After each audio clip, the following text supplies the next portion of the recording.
tuteur à l'heure, je sais pas, il y a quelque chose avec les élèves, peut-être le contact humain, peut-être le fait de la récompense que c'est que d'apprendre quelque chose à quelqu'un et de se rendre compte que ça plaît, etc. Bonjour. Donc moi je m'appelle Axel, je viens du lycée Saint-Jean-de-Passy, qui est dans le 16e arrondissement. Et voilà, j'ai 21 ans, j'ai pas mal de petits cousins et petites cousines, j'aime bien les enfants.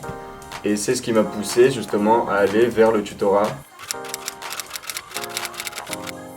J'ai découvert par cette école, par le bouche à oreille, j'en ai entendu parler dans les couloirs. Je suis allé voir ce que ça donnait, parce que ça a piqué ma curiosité. Et voilà.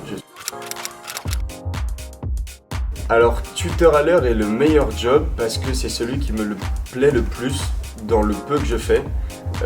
Voilà, moi je fais d'autres travails à côté et c'est vrai que ça m'ennuie un peu, mais tuteur à l'heure, je sais pas, il y a quelque chose avec les élèves, peut-être le contact humain, peut-être le fait de la récompense que c'est que d'apprendre quelque chose à quelqu'un et de se rendre compte que ça plaît, etc.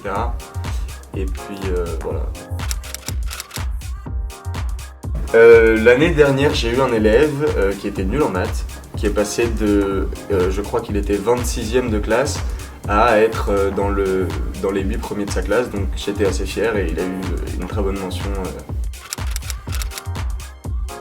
Alors, l'organisation avec les élèves, elle est difficile à décrire parce que l'organisation sera jamais deux fois la même, en fait. C'est très difficile de dire comment se comporter avec une personne.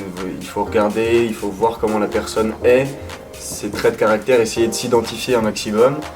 Donc, en fait, il faut s'adapter à chaque enfant. Il n'y a pas de recette magique. Il faut simplement apprendre à connaître l'enfant et c'est comme ça que vous allez pouvoir le guider ensuite de la meilleure manière qui soit.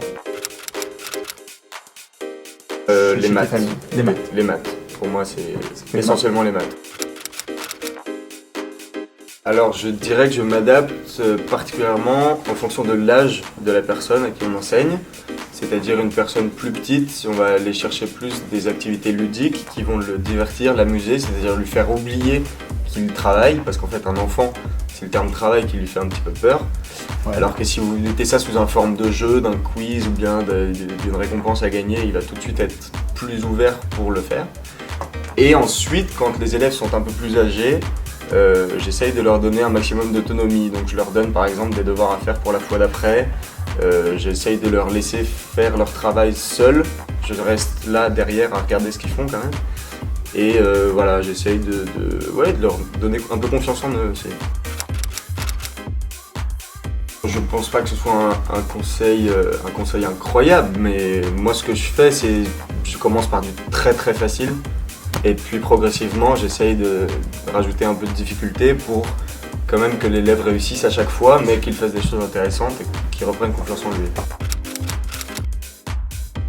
J'ai pas vraiment rencontré d'élèves avec de gros blocages. Ouais. J'en ai eu quand même une qui détestait par exemple le latin. Il se trouve que moi aussi j'ai une horreur du latin.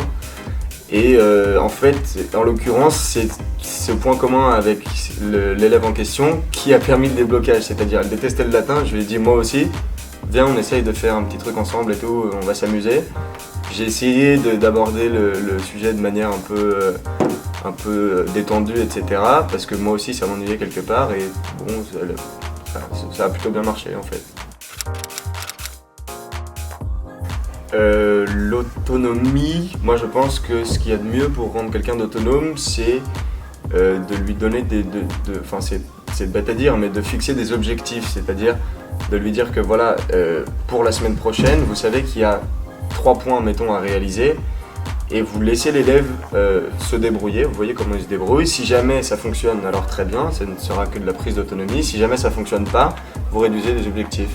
On repart de plus bas et ensuite on essaye progressivement d'atteindre des objectifs de plus en plus intéressants. Je pense que c'est le goût, en fait, le goût pour le tutorat. Parce que voilà, moi vraiment j'adore les enfants, donc c'est presque un plaisir d'aller retrouver un de mes élèves et tout, je m'entends bien avec eux, on s'amuse en travaillant et tout, j'aime beaucoup. Ouais.